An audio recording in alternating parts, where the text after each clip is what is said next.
Welcome back to the PFC Podcast. The views and opinions you are about to hear are the speakers and do not necessarily reflect those of anyone else. Now on to the podcast. Welcome back to the PFC Podcast. This is Dennis, and today I'm with Max. How are you doing today? I'm doing great, Dennis. Thank you for having me. It's a pleasure and honor, as always, to be here. Thank you. Hey, the pleasure is mine. So today is kind of a continuation of our discussion on shock and the progression of shock. And I think in podcast 251, I think we did a really good job talking about hemorrhagic shock and how things progress from stage 1 all the way through stage 4.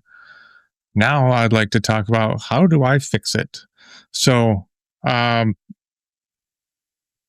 guess I saw, but never, paid attention because everybody told me these are the stages and this is how things progress.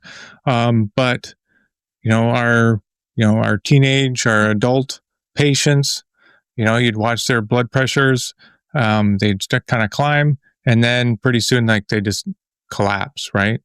And now that I've talked to you and I've kind of reflected on things that I've seen, I'm wondering, holy crap, I've been training people wrong, probably for a really long time when it comes to feedback that I've been giving them. So thank you for that.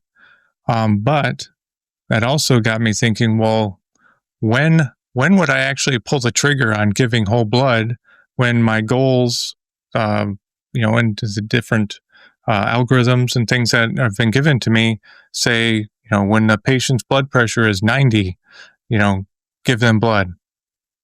Well, I might not see that because he went from, 128 systolic to, 60. Yeah. So when to pull the trigger, right? And prevent them from coming off that cliff, because you've got the patient that objectively is in class 2 shock, but they have such an amazing ability to compensate that they won't be in class 3. They'll just go straight to class 4, right? Or you got a patient that comes in and this is something I love to, with my new unit, tell my medics all the time, hey, this traumatic amputation is unconscious. And I ask them, why are they unconscious? And they're like, oh, well, probably, they, from the blast, they got hit in the head, or, probably because the medic who handed them off to us in the roll 2 gave them a bunch of drugs. And I'm like, those are both possibilities. However, and I tell them, I have 2 tenants with trauma. If there is a trauma patient who is tachycardic and hypotensive, right, or tachycardic, that is hemorrhagic trauma, hemorrhage until proven otherwise. So if there is a trauma patient in shock, the cause of that shock is hemorrhage until you have proven to me that hemorrhage is not that cause of shock, right? They can have other causes, cardiac arrest, drug-induced, whatever. They have many, many reasons to have shock. Neurogenic shock is another one, tension, all this stuff. But it is on you to prove to me first that hemorrhage is not the cause of that shock. That's the tenet I give to all people talking about trauma and hemorrhage and shock and classes of hemorrhagic shock, right? It is on you to prove to me that they are not bleeding before you tell me anything else is going on. The second thing is that if a trauma patient is unconscious, you need to prove to me that the cause of their altered mental status is not hemorrhage. Sometimes that can be a pretty quick assessment, right? Dude's in a car crash, comes in, no external signs of trauma or hemorrhage, chest's clear, abdomen's clear, pelvis is stable, thighs are not big, done. You've assessed that in your primary survey. You have told me that their mental status changes are not from hemorrhage. We can move on and now treat their TBI, right? However, bad bleeding patients love to have altered mental status, and that is something that these young medics and young doctors, young medical providers, it's not beat into you, right? It's on the little bottom right section of the chart of stages of shock is mental status, obtunded, and everyone's like, oh, whatever, mental status, right? Or people, young trauma surgeons and young people that work in a trauma bay, or young medics, right? Like I just spent all week at Mystic, right? And they love to have all their patients screaming and yelling and all these horrible noises, right? And I know why they're doing it. They're trying to impress upon you this like this emotional aspect of the care, right? But like I gotta tell you, as someone who does this, like if a guy comes in screaming or yelling, or like, I'm like, oh, thank God, right? Like that's good to me. That is a comforting thing, hearing someone scream in a bizarre way, right? But that lets me know that they have blood going to their brain, their airway is patent, they have lung capacity and breathing capacity enough to yell loudly. Like, you have to be healthy to scream in pain, right? There's got to be a lot of systems working to do that, right? The guys that fucking scare me are the dudes who come in and they're like drunk, like acting drunk. They might actually be drunk in the civilian world, but like the dudes who come in and they're just like confused or talking quiet, like they've got a bad fucking injury. Like if you have a missing leg and you're laying there like I'm like, fuck, that guy is not doing great. And so to go back to your question, we do not appreciate and we do not teach appropriately how important mental status is in a trauma patient. It is such a great indicator of how bad that patient is doing. And me and you as instructors need to be doing a better job of really demonstrating what a bad trauma patient would be acting like, like, and, in the lane, I know you've done it and I've done it. Like they're like, they go up to the patient like, hey buddy, what's going on? And you're like, he's screaming or he's not doing anything. Right. And the medic looks at you, is like, well, what do I do with not doing anything? Like, I think we need to do a better job to answer your question of like actually demonstrating how that patient is acting. Like maybe when they show up, right, and mimic real life, to teach the medic is like when they show up, picture a ranger just gets pulled off the line, right? They got hit with an RPG. Bunch of them got blasted up. Some are dead. Some are over there. They applied self-aid. He's got a mangled leg, right? The medic pulls him, gets to him, puts a tourniquet on, pulls him back, and the lane starts, right? Maybe tell that guy, like, hey, he's screaming in a lot of pain, right? He's screaming in a lot of pain. He's cursing. He's a little confused, right? And he's scared, right? And then as they're doing the interventions, hey, he went from screaming now to like kind of acting like, tired, right? Now he's like really tired. He's maybe, crying. He's confused, right? Well, now he's like really quiet. He answers questions, but he's like kind of just acting drunk, right? And maybe they'll be like, oh, well, that's the fentanyl I gave him, or that's the ketamine I gave him. Wrong. Like that dude is fucking bleeding. It might be the drugs. It might be the fact that he's got a parasympathetic dump, right? It might be the TBI, but you as the medic have to prove to me that he's not about to fall off that fucking cliff, right? So I know we all love hard objective numbers. Like I know there's people listening right now that are like, Max, tell me like, what do I see on pulse ox that I can just give a unit, or what do I see on like on pulse check or blood pressure that like you like give me the number of my trigger point. Like I can't give you that. What I can give you is the fact that like if you have a young dude whose mental status is declining, that is scary to me. That is very, very scary to me, that they are about to fall off the cliff, right? The Ranger Campbell story, right? They were busy doing other stuff. He comes on, he's mentally with it. He's got amped up, adrenaline, right? He walks onto the helicopter. He helps with patient care. He sits down. And then the next thing everyone knows, he's unconscious, right? I'm willing to bet he wasn't sitting there like going like, hey, yeah, wow, that was fucking crazy. And then like, he probably, if someone was watching him closely, went from like, oh, like, okay, all right. And then like started acting weird and then acting tired and then confused and then like sleepy and then boom, right? That happened probably pretty fast, right? But there were definitely, if someone was there watching him, taking care of him, it was probably happening. And that's something that I think as instructors, when we're training on a mannequin or with actors, we need to hammer that home, right? We need to hammer because that's an important indicator of your brain is the golden standard of blood flow, right? And your brain has this amazing ability to give you so many cues, right?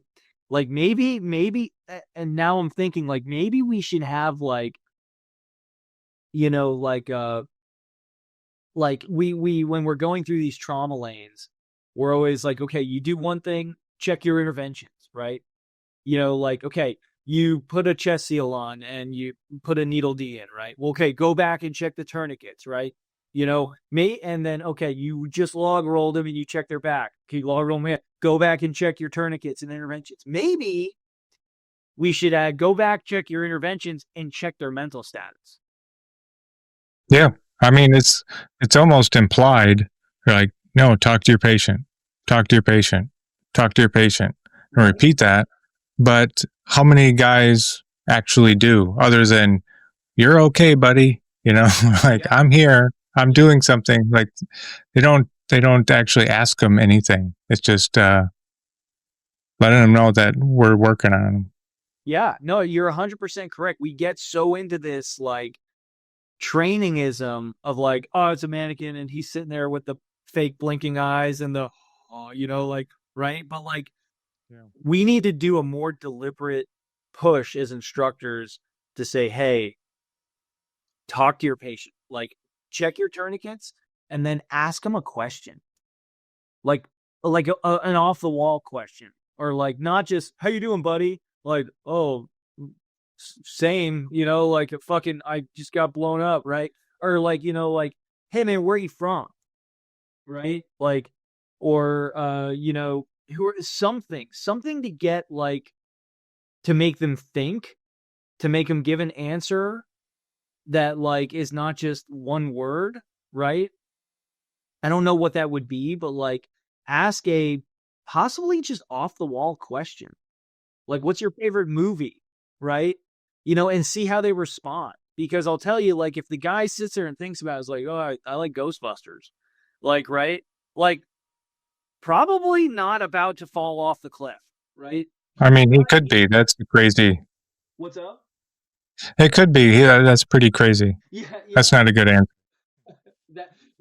That's my answer. So, but that tells me that guy's got enough blood flow for higher level thinking. He's calm, right? That is not someone who is about to fall off the cliff. But if you say, hey man, what's your favorite meal, right? And he's and it's okay. Oh shit. All right. I'm a little worried now, right? Let's give him that unit of blood, right? Because I'll tell you, to the people listening, right? The mental status change in someone who is bleeding to death is real. And if you've seen it, you know what I'm talking about. If you haven't seen it, I hope you never do, but it is a real thing. Believe me, believe Dennis, believe anyone else who's seen it. Blood loss, it will make you the drunkest, dumbest person on earth. And if you lose enough, you will pass out. I mean, you just don't have enough blood to go to the brain. And that's a real thing. And it's very sensitive. And it's very true, right? You can't fake it, right? You can't with all of your willpower, be like, I've lost 2 liters. I'm going to fight this and keep my mental, facilities. Like, no, dude. I mean, when I broke my femur, my hemoglobin got down to 5. And my wife was in the room with me in the ICU. And she was like, she could tell something was not right because she knows me. And she's like, you're acting weird. And I felt like I had just had like 10 shots of alcohol. I felt drunk.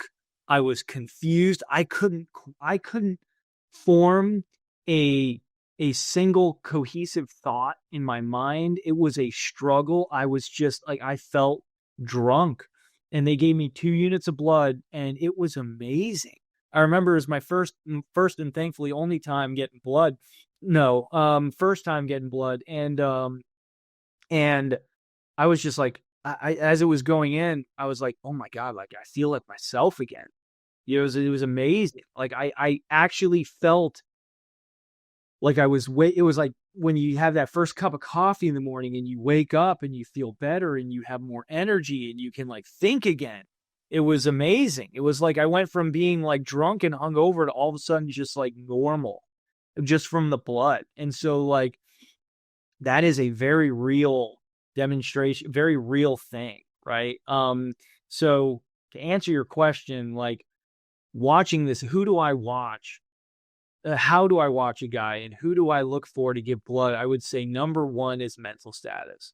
You need to be watching your guys. And if you're not training or in a training pipeline or going to a training pipeline, then I would say to you, watch your patient, talk to your patient like a human being from the second they get to you. And then throughout your treatment, make sure that when you're checking interventions that you're regularly talking to them and checking on them. And a change in mental status, do not chalk it up right away to a drug I gave, right? Or a TBI, right? Those might be true, but like I said, it's on you to prove first that a change in mental status is not due to hemorrhage, right? Because that should be your first thing that you think about over vital signs, over anything else. If their mental status is changing, you need to be very concerned that they are losing blood or have lost more blood than you think, right? And that would be my first trigger to go ahead and start blood to prevent them from falling off. Second is, now we get into the more objective stuff, right? So in the trauma bay, in the trauma world, again, not point of injury, but maybe you could take this and translate it. Are you familiar? You're familiar with the ABC criteria for trauma? Great. So this is a thing that was actually it was taught to me by Matt Eckert, great mentor of mine. But I don't know if he's one of the guys who developed it. I'd love to give him credit, but I also don't know if it's true. But like, he's who taught me it. But it was developed by the Army, and it's now everywhere in trauma bays, and we teach our trauma guys.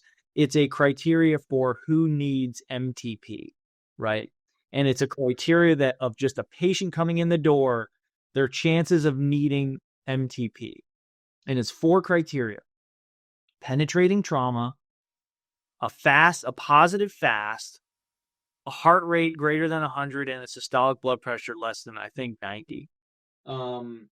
If you have 2 of those 4, their chances of needing MTP is I want to say like 80%.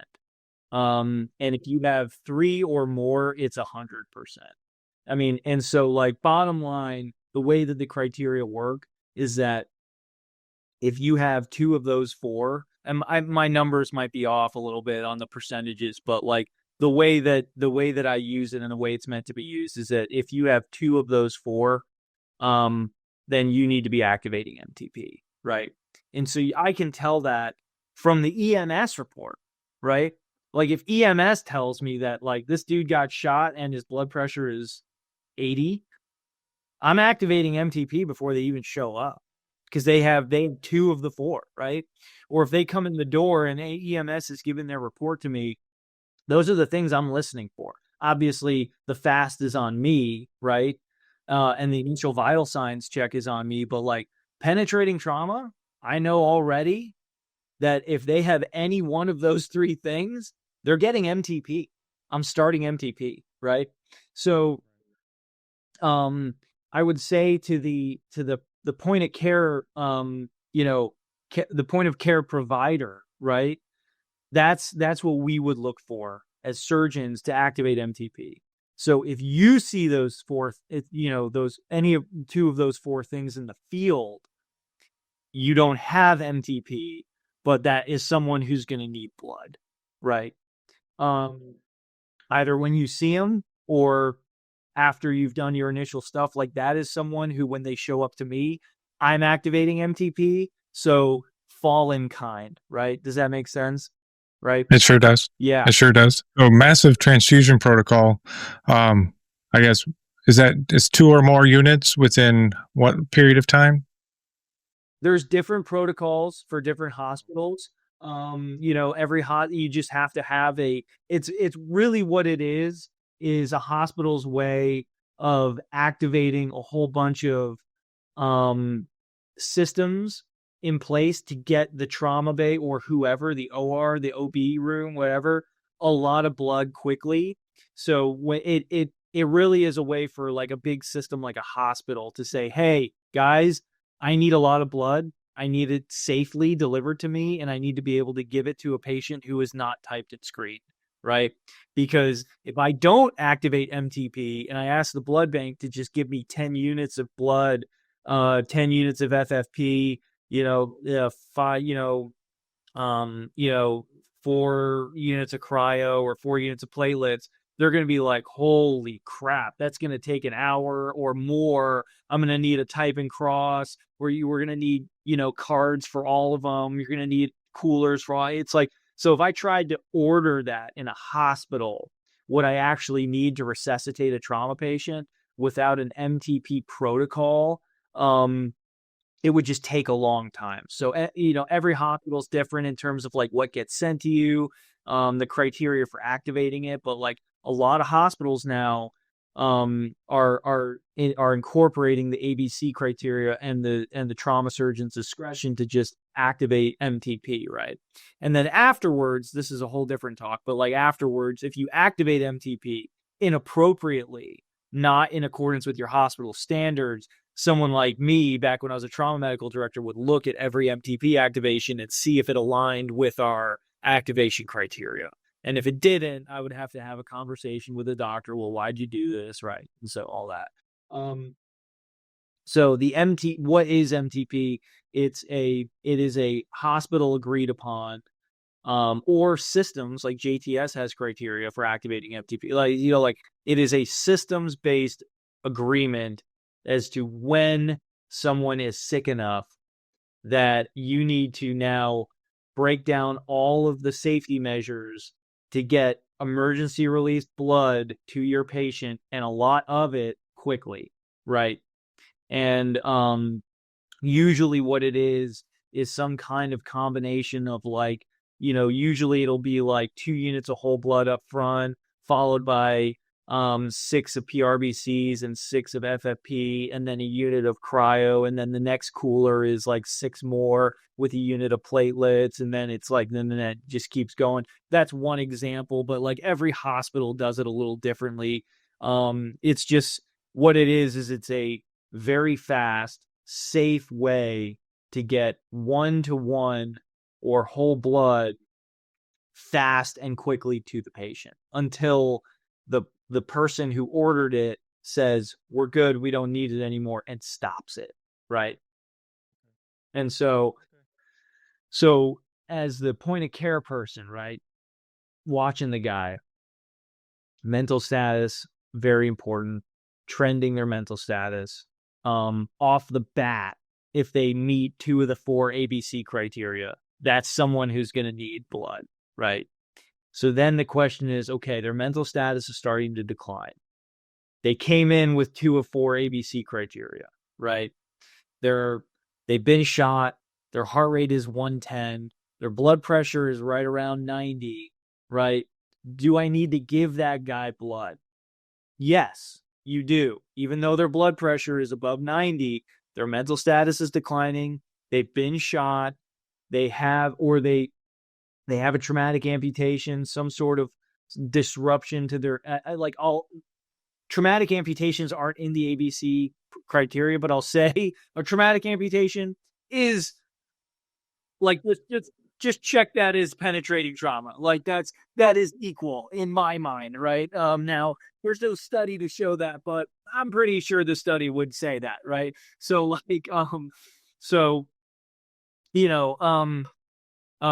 penetrating trauma, heart rate's high, you've got 2 of 4 right there, and their mental status is declining. I would not wait for that patient to fall off the cliff. That is someone who I would start blood, right? So, how much blood, right? Right. Well, Actually, I got one quick question. Yeah. Sorry. So I try to, especially when I'm at home or wherever and everything is relaxed, I like to think about, okay, for any given intervention, like what is the good about it? What is the bad about it? So in this situation, I have somebody like on the precipice starting to want to decline, yes. right? But, their pressures, like say his systolic is still, 100, 110, like his heart rate's, 120, something like that. Like, the shock index, is climbing above 0.1. You know what I mean? If I just sent a unit or I started blood, let's not even say I sent a full unit. I just started blood, right? And to be honest, it'll probably be a full unit because as a medic, like we know one speed and that is fast. Yeah. But I know I'm gonna get a profound response out of it. Is it better to push that unit of blood or even half a unit of that blood? Everything perks back up and I can stop. Or is it better to wait, to now almost be forced to push that blood? Mm-hmm. So you're talking about a couple things, the trigger points and the risk benefit ratio, right? So the trigger points we just discussed, and I think that, you're asking, should I? Have I hit that trigger point with this kid who's 2 out of 4 ABC and mental status declining, hasn't fallen off the cliff yet, but they're heading there? To me, you have hit that trigger point to start your blood. Why? What's the risk benefit ratio? Okay. Well, let's talk about a couple things, because what is the risk of waiting, right, until they fall off the cliff? When they fall off the cliff and they are no longer compensating and they are obtunded, an old mentor of mine said that, like, when a person obtunds or when a heart stops in trauma, now obtunded and then heart stopping are 2 very different things, but they can sometimes be very close to each other. The human body is not like a car. You can't just turn it off and turn it right back on again. It doesn't work that way, right? Like, it's not like when they fall off the cliff, it's like, oh, now they're obtunded, I'll give them the unit, they'll come right back. No, they could have only needed a little bit of blood here to avoid the crash, right? But once you're in the nosedive or you've crashed, you can't just give them that blood that they should have gotten and they'll come back. You're going to need a lot more, right? Like, there are things that happen in the body when the brain does not get the enough blood that it goes unconscious. There are things that happen to the heart when it doesn't get enough blood to pump effectively. There are things that happen in the kidneys and in your gut and in your extremity muscles.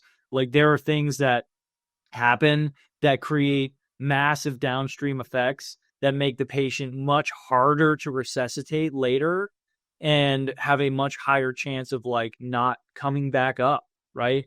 Like, your body, your cells do not like being starved of oxygen, and they die. and they release calcium, they release potassium, they release proteins, they release cytokines that then have other horrible effects that you will then have to fight to get them back to where you could have just stopped it right here, right? A stitch in time saves 9. That is 100% true with trauma patients, 100% all day long. So don't wait. Like, because if it was easy to come out of that slump, I'd be like, dude, you're in a resource limited environment. Like, just fucking wait till everyone passes out. Like, anyone who's awake and talking to me, like, you're not getting blood. Like, wrong. You'll have a lot of dead fucking people. That is not the trigger point. That is too late, and you do not have enough resources at point of injury to get that person back to where they need to be, or to continue treating them from all their ischemic changes that they've now undergone, right? And so that's the benefit of giving early and the risk of waiting too late, right? Switch it a little bit, because we got to talk about the other direction, right? Resource limited environment, right? These medics have maybe 1 unit of blood, so that's a valuable commodity, and it's a hard thing especially if there's still troops in contact or multiple patients. Well, who do you give that 1 unit to, right? Do you give it to the guy that is going to fall off the cliff but hasn't fallen off the cliff yet? Or do you give it to the guy who has fallen off the cliff, right? I don't know the answer to that. I mean, I have my own opinions, but like, if, Ukraine is teaching us some really hard lessons, man, because I'll tell you, let's talk about that scenario. You got 2 trauma patients. You only have 1 unit of blood. This guy came in screaming. It is now mentally declining, has a traumatic amputation, has a high heart rate, and has a blood pressure that's 90 and higher. Blood pressure's good, heart rate sucks, had a traumatic amputation, they got 2 out of 4 ABC criteria, and their mental status is declining. They are going to fall off a cliff. This guy, same thing. Traumatic amputation, heart rate's through the roof, blood pressure is shit, and they're obtunded, right? Or this dude was shot a bunch of times, right? Same thing, right? So, like, who do you give that blood to, right? Because you might want to give blood to this guy who's obtunded, but he might not come back. Or he might come back and now have a whole bunch of ischemic problems and require fluids and cardiac monitoring and more blood than just that 1 unit, and doesn't do well and dies. And now this guy goes off the cliff and dies, and now you killed both. I shouldn't say you killed both, but like, it's going to feel like that, right? But because you didn't fucking, shoot him, right? But like, whole other topic for another day. But like, but that's what it will feel like, is both will die, right? Whereas, and so Ukraine is teaching us a lot of these hard lessons of like, hey man, like if a guy has suffered traumatic hemorrhage or hemorrhagic shock, and they're obtunded, they're not there, like, and you're in a fucking resource constrained environment, or we all like to talk about the horrors of LISCO in the future, right? Like, it may get to the point in severely constrained environments, like, if they're not awake, it's too late. We don't have the resources to bring that guy back. And if we do put everything into that one guy, we're going to kill 5 others, right? So this is a hard conversation. And I don't know what the right answer is. I can just tell you, like, this is a conversation, though, where your resources come into play. And it's a conversation that is going to be flushed out a lot more. It's going to be done incorrectly. People are going to make a lot of hard and bad decisions. But like, this is definitely, I mean, we've had this battle before with all the prior world wars, and like, and it's happening right now in Ukraine. But I would say if you're in a really resource constrained, I don't know what I would actually do in that environment, like what I would truly do. I would say though that in that scenario, this guy should probably get the blood, because you can prevent that. And this guy in a truly if you're on the front line, you're in the trenches in Ukraine and you don't know when you're going to get back to a surgeon, right? You've stopped the bleeding with this guy, or you think you have at least, you could get this guy back from the brink, from him collapsing, whereas this guy may take that unit and swallow it and not have a change. And now this guy's burned too, right? I don't know, right? I would just say that it's it's a hard decision, right? And resources come into play. Yeah. I mean, that being said though, if you've got the one patient, your trigger point should be quick. Those are the risks and benefits, right? And or the other scenario, right? Well, I've got troops in contact. I've got still troops in contact, potentially more patients, right? But they're not here yet. But I have this one guy who's got the penetrating trauma. He's got a high heart rate. His blood pressure's fine. And his mental status is declining in front of my face, right? Do I give him the unit? Or do I hold on to it for stuff that's coming in? In that scenario, that's tissue on the table versus tissue out the door, is what we say in surgery. Do I deal with the guy on the table or do I deal with the guy that's coming in the door? And I've been in that scenario a lot of times, and it's awful, but I'll tell you, if you have what you have to fix the guy in front of you, do that. Handle the problem in front of you, because what you don't want to do is not handle the problem in front of you and then get another patient. And now you're in the same scenario we were just in. Well, fuck, which one do I do now? Because now by this point in time, this guy's obtunded. And now you're in the same scenario where we were. All you've done is kick that can down the road, right? Yeah. Whereas, or you don't take care of this guy. You're waiting for the next guy to come in. You don't take care of him. He gets obtunded and nothing ever comes in. And all you've done is sit there and watch a guy die. Right? So in the tissue on the table versus tissue out the door scenario, if I have what I need to have to treat that guy right then and there, I'm going to do it. Okay. And then we'll deal with the future problems, right? But the two patient scenario is rough. I would say that again, I would treat that do I undergo heroic measures to try to get this guy back at the expense of the guy I know I can save? Right? Or do I save the guy I know I can save and just not treat this guy because I can't? I'm kind of leaning this direction. Obviously the situation would, I'm sure I will get to it again in real life, but and who knows, right? The situation always has modifiers and other parameters, right? But if it's the experiment in a vacuum, right? Then I think that, that I'm treating this guy before he falls off the cliff. As opposed to this guy who that unit of blood may just go in and not make any changes, right? Or it goes in and he comes back,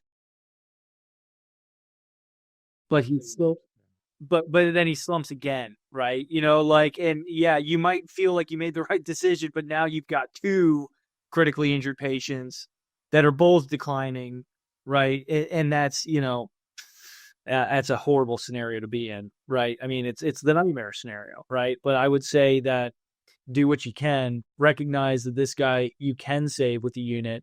He's about to fall off the cliff. Put your efforts into that, right? And I mean, I know it's heresy, but crystalloids have stopped people from going into cardiac arrest. It's not being helpful, but I would be willing to bet if I handed you a patient with a bad dilutional coagulopathy but he still had a heartbeat would be better than the guy who had none. Yeah.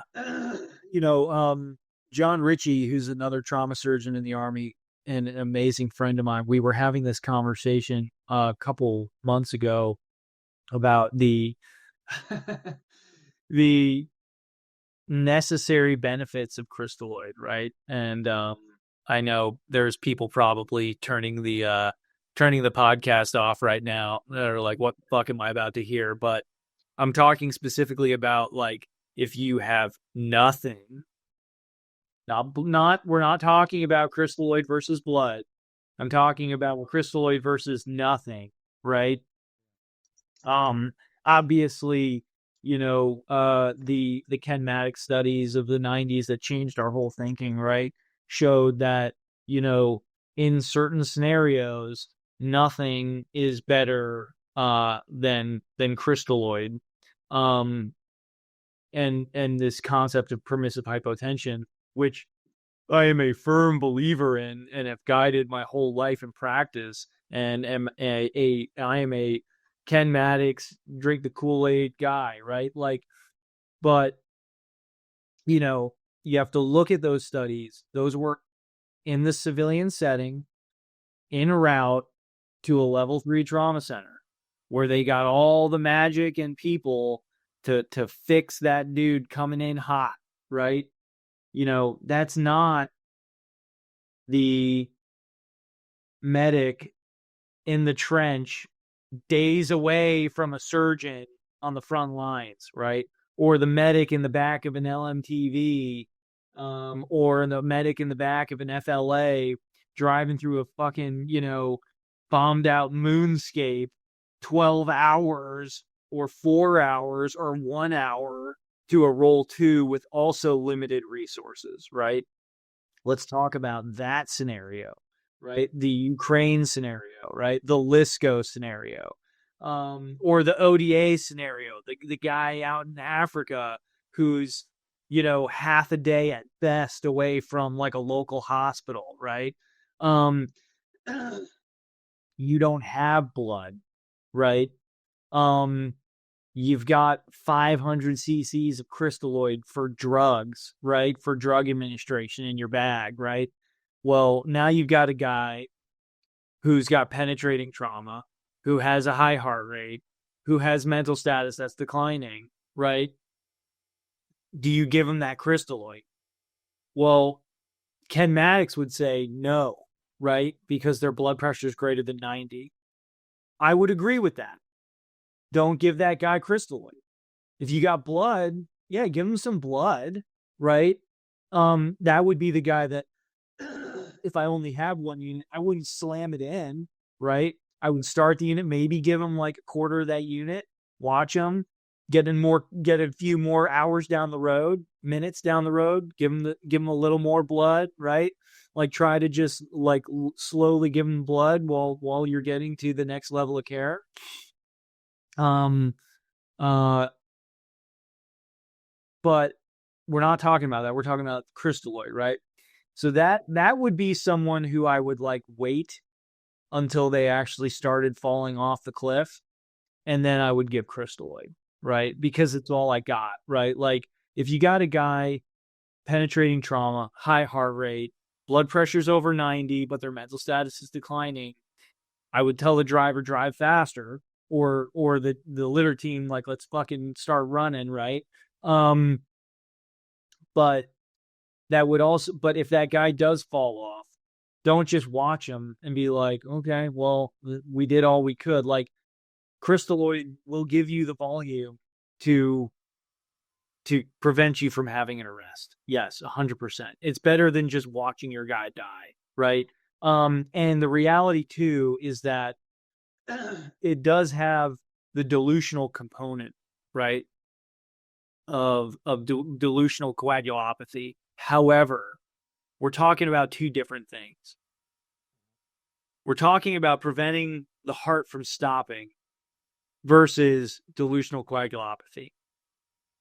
To prevent the heart from stopping, you don't need that much crystalloid, right? To get dilutional coagulopathy, you need a lot of crystalloid. So we're not talking about like, oh, we'll give this guy 4 liters of crystalloid. Just keep giving him crystalloid to keep that blood pressure over 90 until we get to the next. No, we're not talking about that. This isn't 1975, right? Like, we're not talking about like, oh, put all the saline in your rucks, right? And then just like everyone who's fallen off the cliff, just start giving them crystalloid until we get to. No, don't do that, right? That I'm talking about like, you got a little bit of crystalloid in your kit, right? Don't think it's the devil because everyone has told you crystalloid's the devil. Like 500 cc's of crystalloid can stop someone's heart from having an arrest, right? Not permission to carry 4 liters of crystalloid like it's 2001, right? Like those are 2 very different things, right? And so that's my piece on that, is like, if you have volume and their heart's about to stop, they've lost consciousness, their blood pressure's 80, right? Give them that crystalloid. Like that guy who had that traumatic amputation, who had all those, who's been shot, right? Who's now fallen off that cliff. He has enough red blood cells to perfuse his brain. He just doesn't have enough volume, right? Now, if you keep pounding that guy with crystalloid and don't give him any blood, he will dilute and bleed what blood he has left out.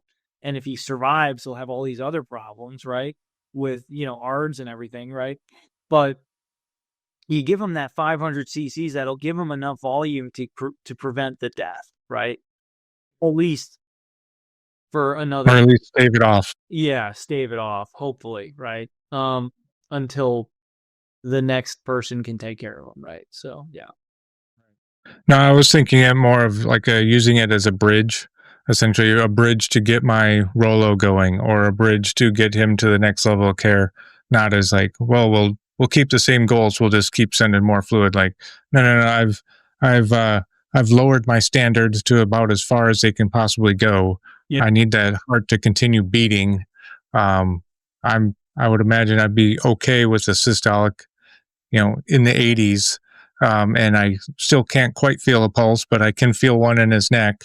And we'll just feather that fluid in as slow as we can to get him to either more blood or somebody else that can deal with this mess. Yes, that is, and John and I's discussion and my mindset is very much in line with that. It's a way. It is a last ditch effort to prevent the wheels from coming off until you can do something else, right?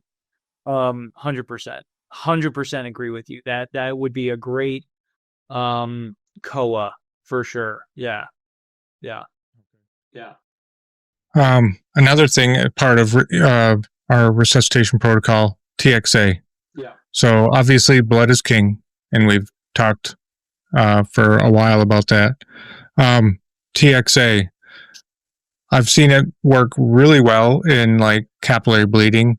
I've seen it work kind of well in bad venous bleeding, and I guess I haven't really noticed much of a difference when it comes to like arterial bleeding, other than just like pressure, right?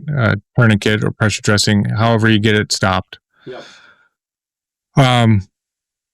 I guess, when do you start thinking about TXA? As soon as you get your second line for your resuscitation, or? Yeah, I mean, if they're bleeding, if they're a trauma patient and they're bleeding and they're in hemorrhagic shock, they're getting TXA.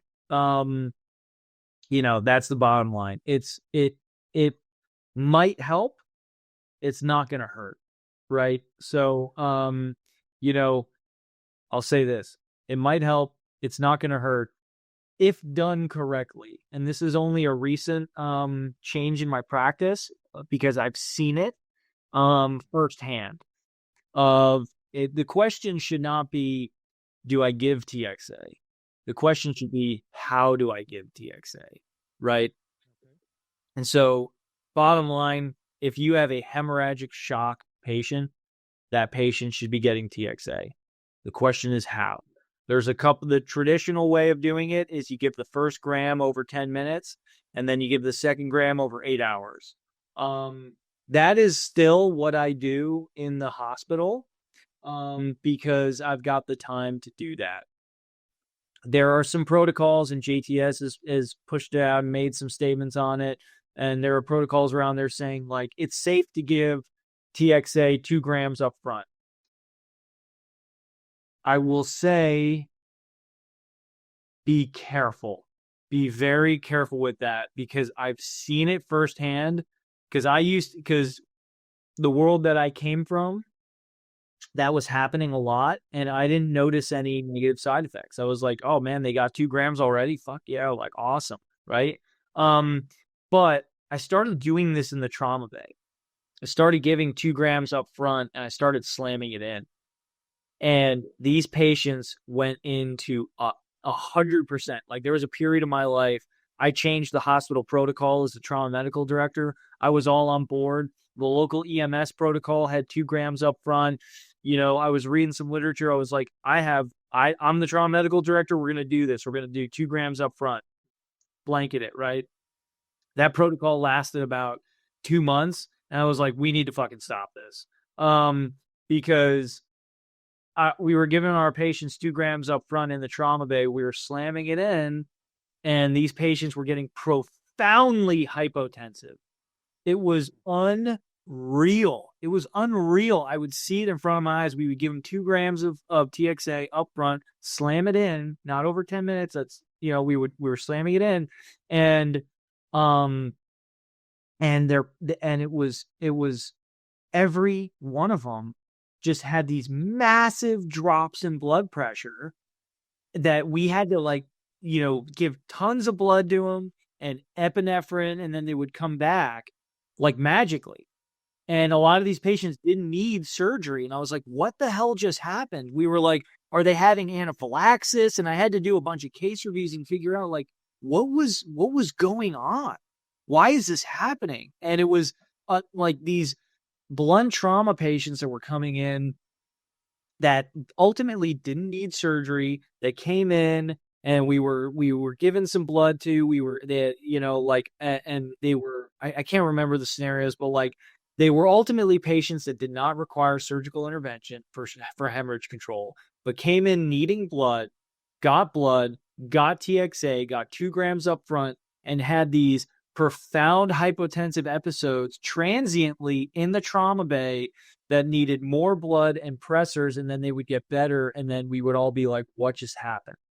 Right? And we'd get them to the scanner, like, there's no, like, you know, we don't need to take them to the OR, right? Or like this, I can't remember if it was extremity, but like, I had to go back and look at my documentation from that time, but I remember distinctly there were patients. It wasn't like they came in, they bled, they needed TXA. We gave them TXA up front. They went hypotensive. We gave them more blood and epinephrine, and they got them to the OR and fixed the problem, right?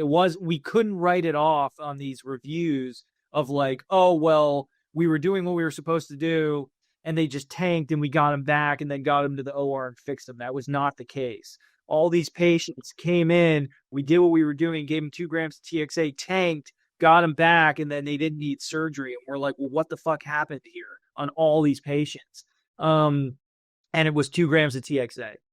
2 grams of TXA, and they all had this immediate, like, you looked at when it was given and what happened, and it was like they were all getting just profoundly and transiently hypotensive.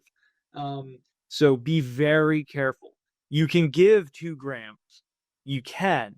Just be careful with how you do it. If you're going to give 2 grams up front, I would say give 1 gram over 10 minutes and then wait a little bit and then give another gram over 10 minutes. Maybe separate it by an hour, right? At least 30 minutes. But like, that's how I would do that. I would not even do 2 grams all at once over 20 minutes. I wouldn't do that. And that's just me. That's not based on any evidence or experience. It's just like my experience with giving 2 grams up front has been so bad, that I don't do it. You can give 2 grams in bolus in quick succession, but just know that that's something that can happen. And the hypotension with TXA getting pushed in is a described thing. I had just never seen it until I started giving all my patients 2 grams. So if you want to give like the 1 gram over 10 minutes, that's tried, true, tested, you do that. And then like do your other stuff. And then about an hour later, like come back to it and then give the 2nd gram over 10 minutes. Like you don't need to drip in that 2nd gram over 8 hours. You don't need to do that. I do that because I'm in a hospital and I've got people to do that and I've got lines and help, right? But like if you're someone out in the wilderness, like you can give a gram and then quickly afterwards, 30 minutes, 20, whatever minutes later, give another gram over 10 minutes. But don't slam in TXA and don't slam in 2 grams, like, or give 2 grams, like right one after the other. I would not do that. Yeah. Okay. Did you ever discover some kind of mechanism for that, or? I did not. I got to go back and look at like what is the mechanism for why that happens. It is described hypotension after pushing TXA. I think people are looking at it. Again, it's a very muddy thing to look at because why are the patients getting TXA? Because they're bleeding to death. So like it's very hard to discern, well, did they get hypotensive because of their mechanism that caused you to give the TXA? Or was it from the TXA itself? It's very hard to flush that out. But like on my quick assessment of like why we were having all these problems occur, it was a very real thing. Yeah. Well, that's another thing I've been screwing up. So, all right. Thank you for telling me that. Yeah, just be careful. Some people say they'd never experienced it, and that's why I was on board and I saw it in Afghanistan and Iraq. Like guys would come to me and they would have gotten 2 grams of TXA. But now I'm thinking like maybe they were sicker when they arrived to me because of I don't know, right? But like I saw it with my own eyes. I saw it with my own eyes in the trauma bay. These guys that did not need surgical intervention get 2 grams of TXA pushed in by me at the foot of the bed and then get profoundly and transiently hypotensive. And it was not a one-off. We did this for a couple months and I was seeing it over and over and over again to the point where I changed our guidelines in the hospital back to 1 in 8 or 1 and then an hour later another 1, and then we never saw it again. Right. Yeah. Well, that's going to be something I have to hunt down. All right. The other medication associated with resuscitation is calcium. And definitely right now, especially if you're watching social media at all, you have 2 camps. You have everybody with trauma is hypercalcemic, and the other camp is everybody with trauma is also hypocalcemic. And we got guns facing out, right? So calcium for you, I guess where in the between blood, TXA, and calcium, I guess where would you start thinking about pushing calcium, and how do you control that? Yeah. Huge fan of calcium. I'm definitely in the camp of like, calcium should be in the water. So like, I remember, saying to a bunch of Ranger medics in 2018 before the whole deadly diamond, right, that it is now, back when it was a lethal triad. I remember telling them like, calcium is, because the way I described the lethal triad back in the day was, hypothermia, right, acidosis, and then hypocoagulability, right? So, and I would always say, well, the hypocoagulability is also hypocalcemia, right? Because you need calcium for all your coagulation factors, but you need it for so many more things, right?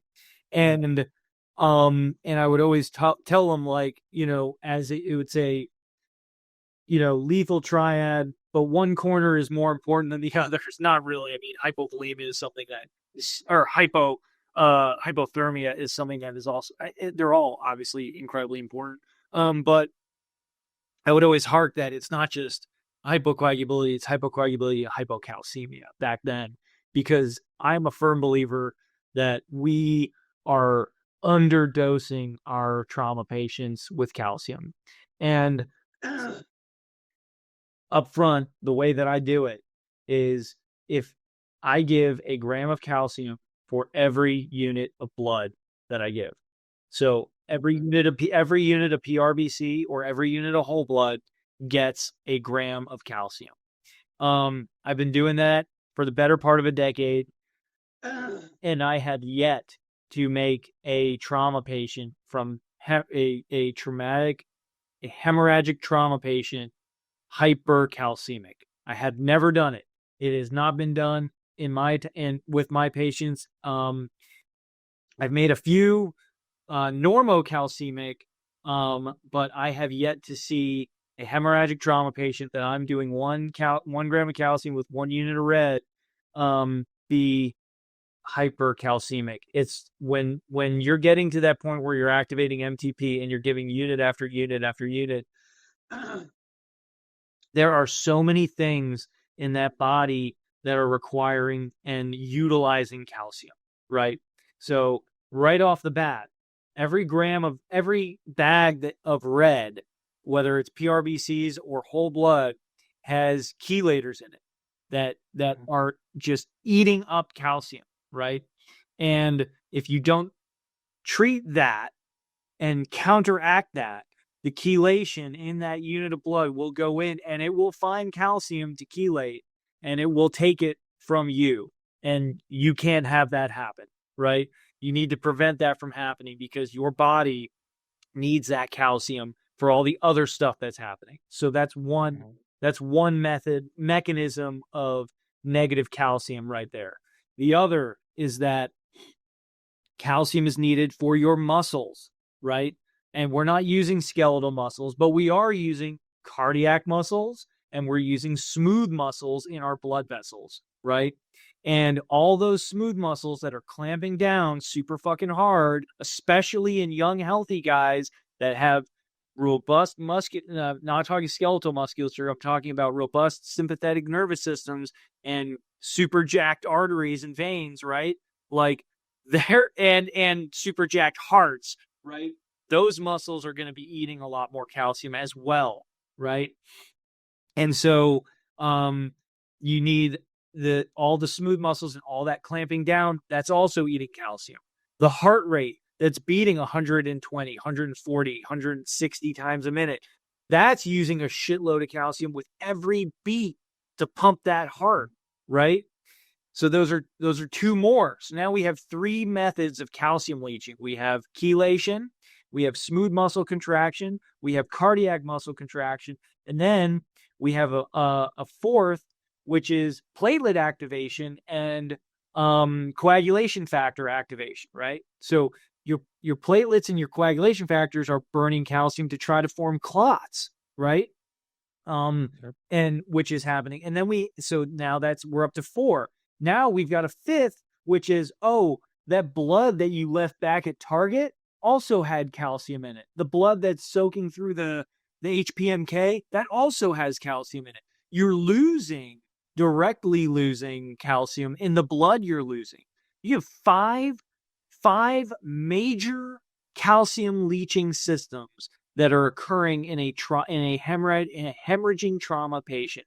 5 major mechanisms that are getting rid of calcium that you need to survive, right? Yeah. And so you can't tell me that 1 gram of calcium for every 4 units is going to replace all those negative effects. It's just not going to happen. It's not going to fucking happen. You might, with the 1 gram of calcium for every 4 units, you might stave off the chelation effect of those 4 units. But you're not giving anything back.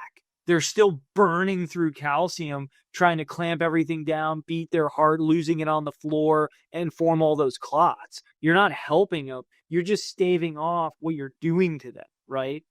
So you need to give not just calcium to block the negative effects of the drug you're giving, which is blood, but you need to give calcium to also help your patient and treat them, right?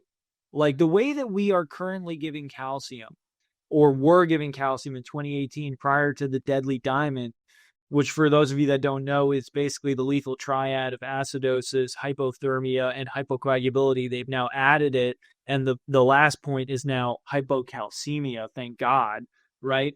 Back in 2018, we were just giving enough calcium to stave off the EDTA, the chelators, right? In the blood we were giving. We weren't actually treating the patient with calcium. We were just preventing the negative effects of blood. I would say now that we know more, we need to stave off the negative effects of the blood and also treat the patient. And so that's how I do it. If you're giving a unit of blood, you should be giving a gram of calcium, whether it's, calcium gluconate, calcium chloride. Well, I get this question all the time. Well, which one is it? Can I give 1 gram of calcium chloride for every 3 units of blood, or do I have to do just one? And it's like, just pick one. And calcium chloride is a lot less volume and you can give it through a peripheral line, but I have also seen a few times people that have needed skin grafts over the antecubital fossa or other places, because calcium chloride will really fucking cause a really bad necrosis if it infiltrates. So I'm going to say this, like, I don't give calcium chloride through peripheral IVs, but I come from a very privileged place to say that, which is the trauma bay. And I have the ability to quickly and effectively and safely get central lines, right? Well, I am in a very ivory tower, high privileged position to say, oh, well, I only give calcium chloride through central lines. Well, okay, yeah, like, I get it, doc. But so that's where I come from. If you have a good peripheral that is good, that is safe, then you can give calcium chloride through a peripheral. You gotta really fucking trust that line, which at point of injury, in the dark, in the confusion, that is potentially a big risk you're incurring, right? And then you can say, oh, well, what's arm necrosis versus a dead patient? And I would say that, like, arm necrosis is a pretty fucking big deal. Like, and you could have done the same thing with calcium gluconate. So, like, I wouldn't really go that cowboy route. I think that's cavalier. And I don't think the risk benefit ratio is in your favor if you're saying that. So I would say, like, if you're going into the shit and it's going to be dark and confusing and you want to throw lines in and be safe about it, carry calcium gluconate. If you are in a situation where, like, you can get a good peripheral, it works, then have calcium chloride. I personally would, if I was in your scenario, I'd carry both. And, like, if I'm at POI and I just got to a place that's settled and I've got an IV and I think it works, give calcium gluconate. If I get a little bit further back and I know it works, I've given some drugs to it, there's no signs of infiltration, it's drawing back fine, give calcium chloride now that you're more confident on it, right? Save yourself some resources, right? But regardless of what you're using, it's 1 to 1 to 1. Or in my practice, it's 1 gram of calcium with every unit of blood. And I do that up front. I don't wait until I've given 4 units and then go back and give 4 grams of calcium. Sometimes that happens in the trauma bay because things are just moving so fast and we've got the Belmont, and I turn around, I say, activate MTP, I turn around, I go do something else, I come back and all of a sudden, like, the 4 units are in and I haven't given any calcium, then I'll go back and play catch up, right? But if I'm in a situation where I can control it, it's the unit of blood with the gram of calcium. Right. And how you do it. Do I give the calcium first and then the unit of blood? However you want. I will say that calcium is a great presser. We were talking about this before, like, and anyone who's done this in real life knows what I'm talking about. Like, you got those guys, like we were talking about, coming off, starting to come down, you're going back, it's starting to come down the hill, right? Come off the curve, right? Fall off the cliff. That might be the guy you give calcium to. Right? I mean, you don't have a pressor agent, but, like, maybe that guy, like, just needed a little bit of calcium to get themselves back as a stopgap, right? Not as the end all treatment. Like, let's give him a gram of calcium and then treat the guy, like going back to the other scenario. Let's give this guy a gram of calcium to get him back here, and then we'll give this guy the unit of blood. It's not that. Like, it's like you were talking about with the 500 cc's of saline. Like, I have to do something right now to set this guy up. I've got to get him to this location, or I've got to activate Rollo. I need something to fill this space right now to make sure he doesn't fall off the cliff, right? Or his heart doesn't stop, right? I think that a gram of calcium with a little bit of fluid to prevent that dip until you can do something else to actually definitively treat them, or treat them enough to get to me, go for it, right? Like, I mean, we've seen calcium. I've seen calcium just do amazing things. Like, I've given a gram of calcium and all of a sudden it's like, holy shit, like, look at that. It's like I just gave, a milligram of epinephrine. It's amazing. I mean, it really is. And to me, that's evidence. To me, I tell people, like, that's not the calcium doing that. It's the patient doing that, and the patient showing you what they could be doing if they had a physiologic amount of calcium, right? It's not like I had because if I gave you a gram of calcium, you wouldn't have that response, right? If I gave, a professional athlete a gram of calcium, it's not like they're gonna be like, oh yeah, fucking got calcium, let's go, right? It's not. But if I gave you a milligram of epinephrine, you'd punch through that wall behind you, right? Or have a heart attack, right? So it's not like the calcium is, it's hard to explain. It's not like the calcium is having this, exogenous effect, this outward, like, magical effect. What it's doing is allowing the body to perform at where it should be performing, right? So when I give calcium to a patient, a hemorrhaging trauma patient, and all of a sudden they bounce back, it's not like, oh man, look at that fucking calcium do its work. It's like, oh man, look how much calcium that guy needed, right? It's like, it's showing you a window of, like, what their body should be doing, but it's not doing because they don't have enough calcium, right? And so that's my thought on that, is like, if you're giving a guy calcium and they're having a profound response, that's telling you they don't have enough fucking calcium. And they're hypocalcemic, right? Okay. So how are you guiding it, other than like the 1 gram per 1 unit? Like, at some point there's a ceiling, right? Like, they don't need any more freaking calcium. How do you find that? How do you guide that use of calcium? Again, it's all based on the mechanism, right? Like, if they don't need calcium, if you're telling me that this guy doesn't need any more calcium, then you're also telling me he doesn't need any more blood, right? That's the bottom line. Like, if they're a hemorrhaging trauma patient and they're still requiring blood, guess what? They're still requiring calcium. Because if you're telling me that they're doing so bad that they need blood, I'm telling you they still have those 5 factors leaching their calcium, right? Whether it's the chelators, the heart rate, the heart squeeze, the smooth muscle squeeze, the fact they need to form clots, and the fact that they're still losing blood, these are the 5 things that are also telling me I need to give blood, right? Like, or I'm giving blood, and then these 4 things, right, are, does it make sense? Like, if they're doing so bad that they still need blood, well, guess what? I still have these 5 things in effect, and I still need calcium, right? So, when do I stop giving calcium? Simple. When you stop giving blood. Because I essentially have 2 scenarios that I've done.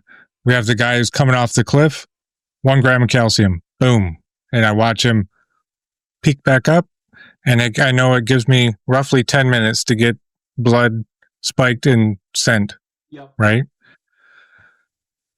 And then figure out some kind of plan to keep this thing rolling. The other guy, it's like his blood pressure's soft. his heart rate is kind of high. Like there's a bunch of like gray. Yeah. You know what I mean? Yep. It's like, man, like I know the protocol tells me I should be giving calcium, but like he's not like screaming at me that he needs like a full court press, like resuscitation. And so instead of sending like 1 gram at a time, I'll send like a cc, 2 cc's of it, and just see what happened. Yeah. Right. And if things kind of improve, then maybe I'll slow roll it in until I've gotten my magic numbers that I like. But I don't know. Am I doing that wrong, you think? No. I think you're illustrating 2 points. One that we've already hit on, and another one that we haven't talked about yet too, is like with that guy you just talked about, this gray zone, right? Again, if he's doing fine, right, and you give him calcium, it's not going to have much of an effect, right? Like again, like me and you, we get a gram of calcium, won't really have much of an effect. If you give that guy that you're describing calcium and it has a profound effect, he's kind of telling you that he needs calcium, that he's losing calcium, which also he's probably losing blood, right? So in that sense, it's both diagnostic and temporarily therapeutic, right? The other thing that you hit on too is that fact that we don't have to give a gram, right? Like we were talking about this before, is like I give a gram of calcium and I give a unit of blood because that's how I was trained and that's what the protocols say and that's how all the studies are done. But like, why don't you give half a unit of blood or a couple cc's of a unit of blood or half a gram of calcium or a quarter of a gram of calcium, right? Or milligrams of calcium. I don't know, like why don't we do that, right? Looking at pediatric trauma, right? With pediatric trauma resuscitation, they don't do units of blood. They do mils per kilogram, right? And I mean, again, it's because sometimes these units of blood are like literally larger than the little the baby, right? But like, so that makes sense. But that also tells me like, there's nothing magic about a unit. A unit is just a standard thing to help us do studies and to help write protocols. But we're all human beings with critical thinking ability, at least some of us, right? That can say, hey, maybe I don't have to give this whole unit. Maybe I can just give a little bit now, watch what happens, and give a little bit later, right? And then you got me, same thing with calcium too. Like give a little bit of calcium. You don't have to give a gram, right? You might end up giving the whole gram, right? But like if you think that for whatever reason they don't warrant a whole gram, you can give them a little bit, save some resources, right? Now the question that I've been toying with in my mind is, and I got to look into this. I've been meaning to do this because I'm not familiar with any studies or protocols talking about this, is like, if you start a unit of blood on one patient and they do fine and they don't need any more for whatever reason you feel necessary, could you stop that unit, tie it off, and then give it to another guy? Give, like, I don't know. That's like, there needs to be a whole bunch of like legwork to figure out that question. But like, because now it's like, have you ever done that? Have you ever stopped a liter of saline and then like given it to another? Like, again, this is all in the mindset of extremely resource limited environments of like, hey, is 1 unit of blood 1 patient, right? I don't know. I don't know the answer to that, but like, I can tell you like, maybe, it's something to think about. I was just kind of curious of like, well, in my mind thinking about this, like, who would really benefit? Like, because then you can make the argument, well, like, are there people out there that only need 200 cc's of blood? Like, what are you really doing for them, right? Like half a unit of blood. What is that, right? Like, are you really going to help anyone with that? I don't know. I don't know. I don't know the answer because, like, I'll tell you, like, a unit of whole blood is fucking magic, right? That stuff is awesome, right? There's plenty of people that only needed 1 unit of whole blood. Are there people out there that only needed half a unit of whole blood? I don't know, right? Like, but like, I think in the future of extreme resource limitations, it's a question that deserves an answer. And not just that, but like, if we get an answer, are we going to be pushing out micro units of blood? Maybe medics, instead of carrying 1 unit of blood, they carry 4 micro units, right? And they have protocols in place to now give this guy 1 micro unit and that guy 3 micro units, right? Or do we have a protocol in place where you can tie off a blood bag once a guy meets certain parameters and give the blood to another guy, right? I don't know. I don't know, but like, you got me thinking about this, and it's like, it deserves an answer. So if you're someone, I'm not an academic, and those of you who know me know that how true that statement is. But I'll say that those of you that are academics, like, I think that this is something worth at least like a legitimate conversation, if not some real work, like studies. Like, how much, like, should we be chopping down our blood units into smaller little micro bags, or should we have a protocol in place where we can tie a unit off and save it for later, save it for someone else? I don't know, right? Yeah, I think one, like, all your nursing staff hair just caught on fire because it's a body substance isolation, like, failure right there. They to see how sterile my surgeries in Afghanistan were. Chill out. Yeah, like, fuck me, man. So, my first question, I guess, how much blood loss did it take to get the guy to where he is? Let's just assume that we have hemorrhage control. We give him those micro units, 1 through 4. If he's still clamped down, how long can he sustain that? You know what I mean? Yeah. That would be something I would be thinking about. Just like a guy with a really high respiratory rate, how long can he hold on before those muscles just get weak and he can't anymore? Yeah. Same kind of situation, I think. One of the other questions I see is because we do send 1 unit of blood, because the joint trauma system said 1 unit of blood in the first, 30 minutes, tied to increased mortality, or sorry, decreased mortality. Yeah. Right. Yeah. So I've have people with like profound changes in blood pressure, with, 1 unit of blood, or sometimes even like we're not even done with the bag, and like their blood pressure is, 130, 140 systolics. And I'm like, holy crap, like we just blew right past our goal. Yeah. Should we stop? Like, am I blowing clots if I'm going up that high, or like, am I causing problems, or am I just wasting blood? I mean, it's possible you're doing both, right? It's very possible. Like, I've seen guys come in on the civilians, I mean, both military and civilian side. The most pressing example that I've seen many times is ineffective tourniquets, and they get to me and the tourniquet's on and it looks effective, and it's not until I've given a unit or 2 of blood that I realize, oh shit, those tourniquets are not effective, because they start bleeding, right? They were only effective because when they were put on, the guy had like no more blood to give, and they put them on and they were like, it's not bleeding anymore.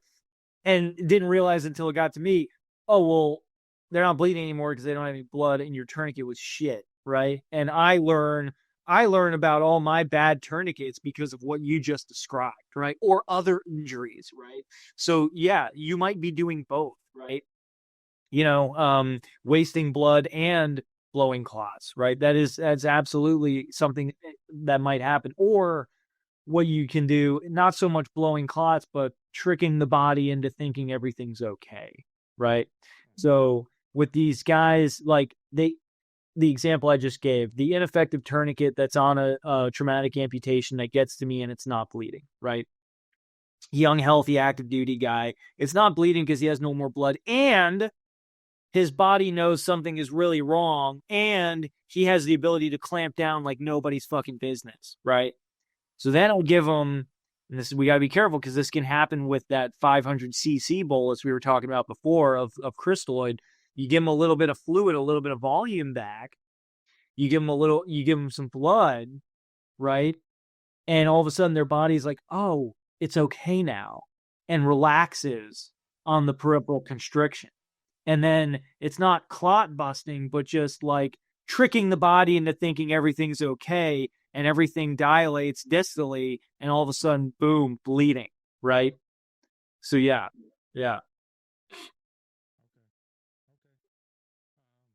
Well, awesome. When it comes to just resuscitation in general, especially that teenage adult type patient, is there anything else that we need to put out?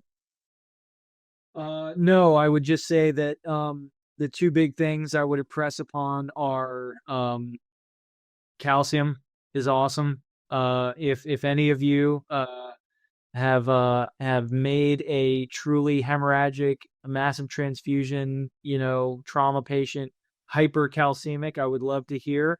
I have yet to do that. And then two is we need to be more keyed into mental status on our trauma patients, especially if it's like, man, if this is a dude in your unit, if you're a line medic and you know this guy, you've been living with him for 2 to 3 years, right? And you know who he is, and he just got out of a bat and you just pulled him off the line, and he's in a bad way, right? And he's not acting right. It might be a TBI, it might be the drugs, it might be the fear, adrenaline, whatever, but it is hemorrhage until you have proven to Dennis and I otherwise, right?